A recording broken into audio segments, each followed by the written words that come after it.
Coucou les atypiques. Alors, comme promis sur ma page, je vous propose de vous parler du complexe de l'albatros. Donc, c'est-à-dire l'inhibition intellectuelle du haut potentiel, particulièrement des enfants haut potentiel. Qu'est-ce que ça veut dire? Déjà, qu'est-ce que ça veut dire inhibition? L'inhibition, c'est refuser d'utiliser quelque chose ou réduire l'utilisation de quelque chose. Et quand on parle d'inhibition intellectuelle, ça veut dire que des enfants à haut potentiel n'utilisent pas la totalité de leur intelligence. Et on verra pourquoi. Il y a de bonnes raisons à ça. C'est pas parce qu'ils sont feignants ou parce qu'ils n'ont pas envie, c'est aussi pour se protéger. Et c'est pour ça qu'on parle de l'inhibition intellectuelle, se défendre ou s'interdire. Tout d'abord, on va commencer par la notion de s'interdire, d'utiliser son intelligence. Pourquoi est-ce que certains enfants au potentiel, pas tous, et fort heureusement, s'interdisent d'utiliser toutes leurs capacités?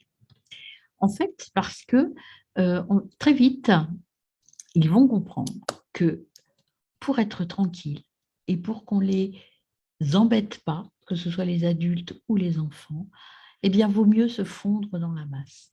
J'ai pour exemple une petite fille, par exemple, de maternelle que j'ai rencontrée et qui savait qu'en grande section, il fallait apprendre à compter jusqu'à 10. Alors, je ne sais pas si c'est les vrais critères, mais c'est pour vous donner un exemple. Elle savait compter beaucoup plus, mais elle ne disait pas à la maîtresse qu'elle savait, parce qu'elle rentre dans les clous pour ne pas se faire mal voir ou voir être différente des autres. Pareil, un jeune garçon, donc grande section aussi, qui refusait de parler à sa maîtresse. Alors pourquoi? Lui, c'était pour une autre raison, c'est parce que sa maîtresse, il ne l'appréciait pas. Donc, il avait décidé que bah, il ne parlerait pas à sa maîtresse et donc il ne montrait pas toutes ses capacités. Ça, c'est s'interdire. C'est s'interdire aussi d'aller au-delà des attendus des adultes. C'est-à-dire que beaucoup d'enfants qui ont des capacités intellectuelles vont rentrer dans la moyenne. Ils vont être autour de 12, 13 et puis ils ne vont pas aller chercher plus. Et dans beaucoup de cas, sur les bulletins de vos enfants, lorsqu'ils font un peu d'inhibition intellectuelle, vous avez peut mieux faire, c'est dommage, n'exploite pas tout son potentiel, euh, pourrait tellement mieux faire, etc., etc. Voilà, c'est des enfants qui n'ont pas envie de se mettre en avant, qui ne veulent surtout pas se faire remarquer, et donc ils font le minimum pour rester dans une moyenne acceptable. Ça, c'est pour s'interdire. Donc, on s'interdit d'être soi, finalement. On s'interdit par cette retenue intellectuelle. Eh bien, l'enfant se crée des barrières, se crée une carapace et ne devient pas l'être qu'il devrait être en vrai, en fait. Il n'utilise pas toutes ses compétences. Et quand on n'utilise pas toutes ses compétences, qu'elles soient intellectuelles ou autres, on crée des blocages. Et ces blocages peuvent limiter ou en tout cas euh, empêcher un développement harmonieux de l'être qu'il est en devenir. Voilà. Et donc déclencher des dysynchronies, des inadaptations qui sont parfois sociales ou scolaires, ou parce que à force de se suradapter, ça je vous en ai parlé aussi de la suradaptation, eh bien on s'épuise et on s'épuise et on ne peut plus, à un moment donné, on ne peut plus se suradapter et en fait, on lâche tout.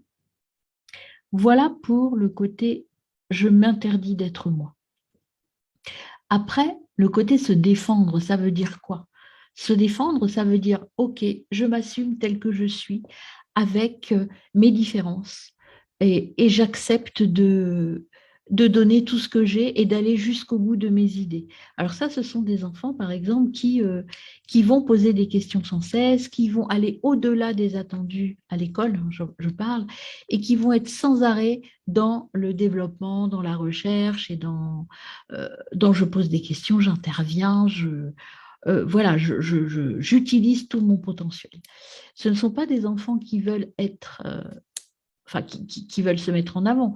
En fait, ce sont des enfants qui ne sont pas inhibés, pour le coup, et qui donnent tout ce qu'ils ont, finalement. Ce côté je donne tout ce que j'ai, eh ben, ça peut être un petit peu agaçant et pour les adultes et pour les enfants. Pour les adultes, enseignants, là j'entends, à l'école, eh ben, on va lui dire oui, mais là, ce n'était pas la question. Ta réponse, c'est pas ça que j'attendais. Parce qu'il va beaucoup plus loin, il développe, il repose des questions. On va lui dire, souvent, on va être obligé de lui dire, écoute, là, ce n'est pas le moment, tu arrêtes, tu te tais et je passe à autre chose. Donc ça, c'est pour les adultes. Et les autres, les élèves, les autres camarades de classe, peuvent le trouver très, très pénible parce que des interventions intempestives, ils vont lui dire, ouais, mais arrête de ramener ta science, c'est bon, tu nous agaces, arrête de faire ton intello, des réflexions de ce type-là. Donc cet enfant, euh, cette, euh, cette exposition aux autres peut parfois aller jusqu'au harcèlement, c'est-à-dire que les autres vont, euh, ça peut arriver à du harcèlement scolaire parce que être trop différent à l'école, c'est aussi ne pas être accepté et c'est aussi parfois être le souffre-douleur entre guillemets parce que je suis trop différent. Quel est le juste milieu entre s'interdire et se défendre? En fait, le juste milieu, c'est aux adultes d'aider l'enfant à trouver son juste milieu et à trouver son point d'équilibre.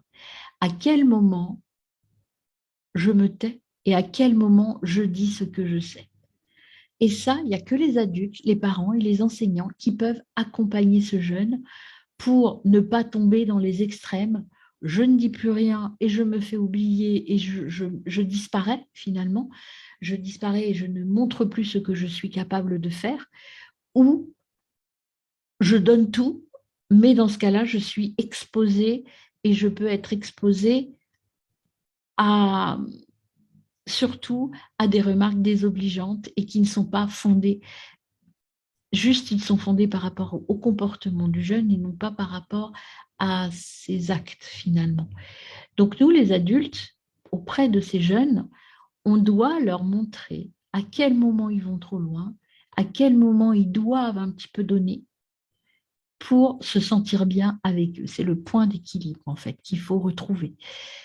C'est difficile, ce sont des enfants souvent qui souffrent d'être différents, et particulièrement à l'adolescence, je dirais.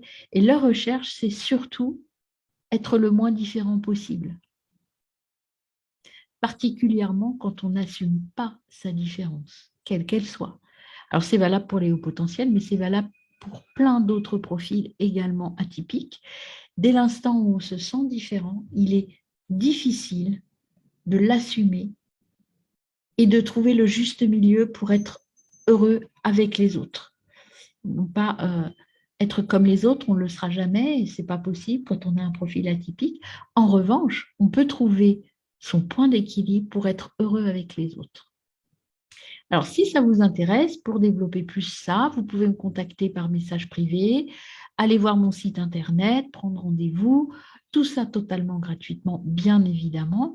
Et puis, on pourra développer plus cette notion d'inhibition, se défendre ou s'interdire. Si vous avez des enfants que vous sentez en difficulté actuellement par rapport à ça ou par rapport à d'autres choses, n'hésitez pas à soit me faire des commentaires, soit m'envoyer des petits messages privés et on pourra trouver ensemble des petits éléments pour vous accompagner dans cette démarche de mieux-être pour votre jeune enfant. Voilà, à très vite, au revoir.